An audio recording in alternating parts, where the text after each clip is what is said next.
Mesdames, Messieurs, bonjour.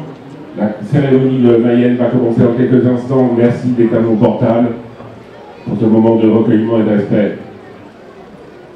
Pour l'ensemble, garde à vous!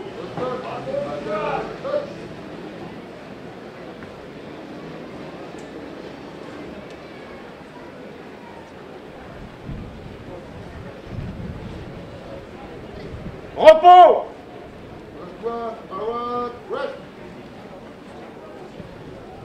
Cette année, nous célébrons le 80e anniversaire de la libération de notre ville par nos alliés. Ce samedi 3 août 2024, jour de célébration et de réjouissance, veillons à associer à l'hommage à nos libérateurs le souvenir des victimes des bombardements. Nous aurons également une pensée particulière pour Carver McCrife, vétéran de la 90e division d'infanterie qui nous a quittés il y a tout juste 2 semaines. Cette cérémonie se déroule en présence des autorités civiles et militaires, d'un détachement du 79e Seattle Naval Command sous le commandement du colonel Carter McMillan, des délégations tenues des anciens combattants et des victimes de guerre, des victimes et familles américaines, des membres de l'association Mayenne WW2 et autres groupes de reconstituteurs. Garde à vous! Repos! Monsieur Montaufray nous fait un rappel des faits historiques.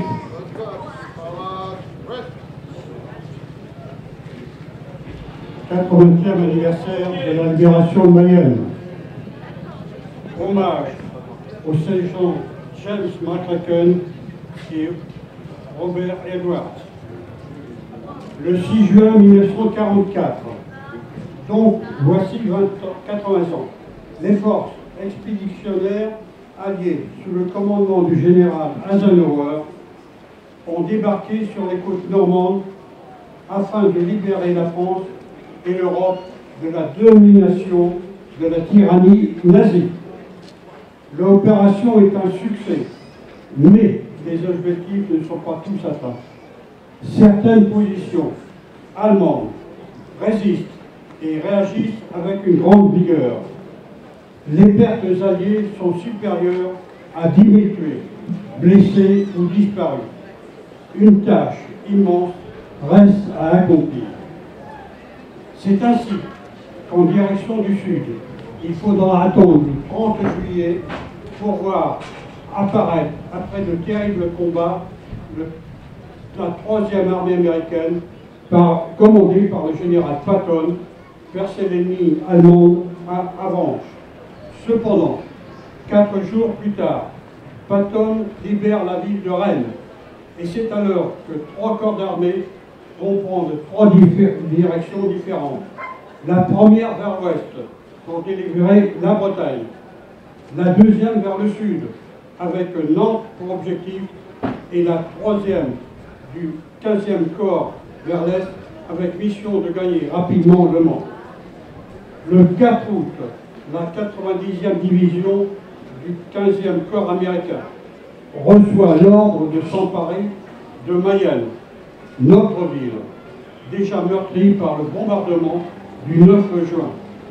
Un groupe spécial, commandé par le général Roosevelt, prend la direction de Mayenne, afin de bloquer son avance. Au cours de la nuit du 4 au 5 août, les Allemands font sauter le viaduc, puis le pont Notre-Dame, et conservant intact que l'ancien pont dit de la Caisse d'épargne. Le samedi 5, venant dernier, le colonel Randolph, aux ordres du colonel Hamilton, s'approche de Mayenne et investit la partie ouest de la ville. Répondant avec l'appui de la fenouille des pièces allemandes, les combats sont violents. Plusieurs soldats américains perdent la vie. Dans l'après-midi, les éléments du génie, spécialisés dans le déminage, se dirigent vers le pont de la Caisse de Notre-Dame.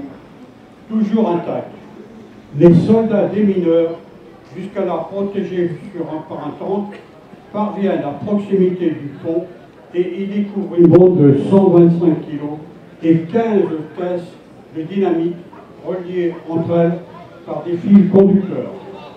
C'est alors que s'écartant de la protection du temps et n'écoutant que son devoir, le soldat James McCracken s'élance, une cisaille à la main, pour couper les cordons d'amorçage des mines. Il est mortellement atteint par l'explosion d'une grenade lancée par des soldats allemands embusqués près de l'hôpital. Mais le char américain a réduit au silence la mitrailleuse allemande. Et le pont ne sautera pas. Il est dégagé et la voie est désormais ouverte au gros des troupes. En soirée, la progression est générale. Les fantassins américains avancent à l'est de la rivière, la Mayenne est libérée. En donnant au pont le nom de McCracken, Mayenne a voulu rendre hommage au courage et au sacrifice de ce soldat. À travers sa mémoire, la ville a également souhaité que son immense reconnaissance à celui et à tous ceux qui ont combattu et sont allés jusqu'à donner leur vie pour nous rendre notre liberté. Je vous remercie de votre attention.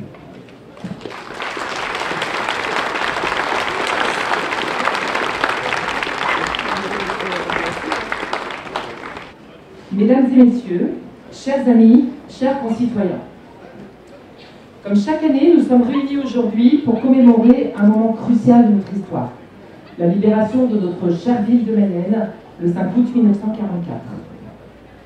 Mais cette année, en l'honneur du 80e anniversaire, cet événement prend une autre dimension. Grâce à vous, Mayenne, WW2, et votre passion pour cette terrible Seconde Guerre mondiale, l'histoire devient vivante.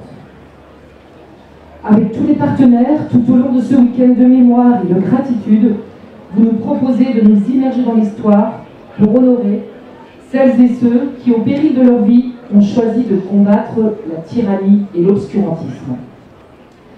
Comment oublier la terrible nuit de bombardement de la ville le 9 juin 1944 ? Comment oublier le sacrifice du soldat américain James McCracken qui a permis de préserver le pont, permettant ainsi le passage des forces américaines? Comment oublier ces hommes et ces femmes courageux, alliés, résistants, qui ont uni leurs forces pour nous libérer de l'oppression? Leur courage, leur détermination et leur sacrifice ont permis de rendre à Mayenne, à la France, la liberté et la dignité. Nous leur devons une reconnaissance éternelle.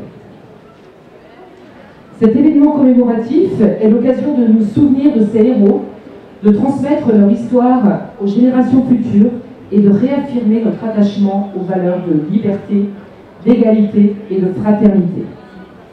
Comprendre le monde, savoir d'où l'on vient, connaître sa propre culture et sa propre histoire, saisir les systèmes de pouvoir qui pèsent sur nos sociétés et imaginer qu'il puisse en être autrement, être convaincu que chacun puisse agir pour préserver la paix, la justice et la démocratie.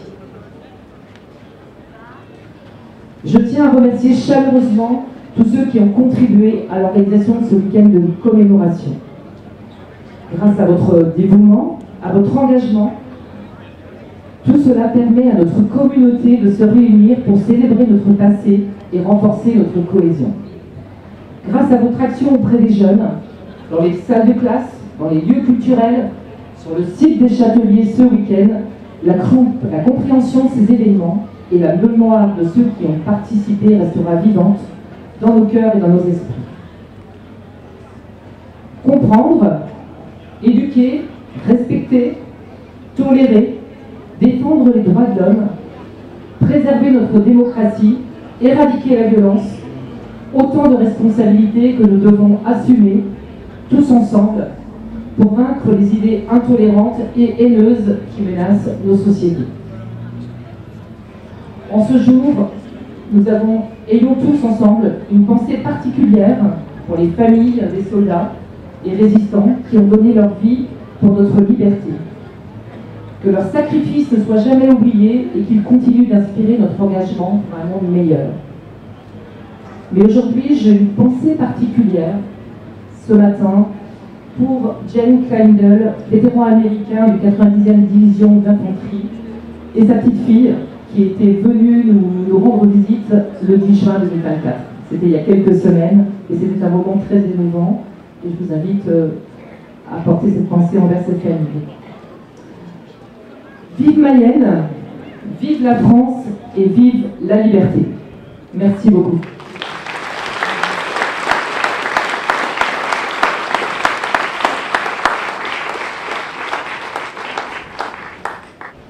Monsieur le député, mesdames et messieurs les élus communaux, madame les représentants du maire, mesdames et messieurs les officiers, sous-officiers militaires du rang, mesdames et messieurs, nous nous réunissons ce jour pour commémorer la libération de la ville de Mayenne et honorer le soldat James Dougal McCracken. En ce jour mémorable, nous rendons hommage à tous ceux qui ont combattu avec courage et détermination pour notre liberté. Il y a 80 ans, nos villes et nos villages étaient le théâtre de combats acharnés dans la plus grande opération militaire jamais menée. Les résistants, les soldats des forces alliées et les combattants de l'armée reconstituée par la France libre ont uni leurs forces pour repousser l'occupant et restaurer notre souveraineté. Leur bravoure et leur sacrifice ne doivent jamais être oubliés. Le 5 août 1944, le soldat James Dougal McCracken, par son action décisive et héroïque, a permis de libérer la ville de Mayenne avec l'aide de ses camarades de combat. Il y laissa sa vie, laissant seul au pays sa femme et sa petite fille. Par leur sacrifice, ces soldats ont rendu la liberté à des milliers de Mayennais qui attendaient ce moment avec espoir depuis plus de 4 ans. Comme le soldat McCracken, ils avaient 20 ans, des familles, des amis, et pourtant ils ont franchi les océans pour combattre avec nous et parfois y laisser leur vie. Les soldats alliés ont tout quitté et pris tous les risques pour notre indépendance, pour notre liberté, et cela, nous n'oublierons jamais. La libération de Mayenne n'a été qu'une étape sur le chemin de la victoire et la libération totale de notre pays, mais chaque ville libérée représentait pour la population l'espoir de voir l'occupant reculer à jamais et de mettre fin à une guerre qui n'avait que trop duré. Les bombardements ont laissé des cicatrices indélébiles sur la ville, sur les corps et dans les âmes. Nous nous souvenons également des civils qui ont enduré les souffrances et les horreurs de la guerre, des familles et des destins brisés à jamais. Leur résilience et leur courage de sortir de la guerre ont permis de rebâtir la France que nous connaissons aujourd'hui. Nous leur rendons également hommage. Nous avons la responsabilité de transmettre cette mémoire aux générations futures afin qu'elles comprennent l'importance de ces événements et qu'elles continuent à défendre les idéaux pour lesquels tant de personnes ont donné leur vie. Souvenons-nous à jamais de ceux qui ont combattu pour notre liberté et engageons-nous à honorer leur mémoire pour les générations futures. Vive le soldat McCracken, vive la République et vive la France libre.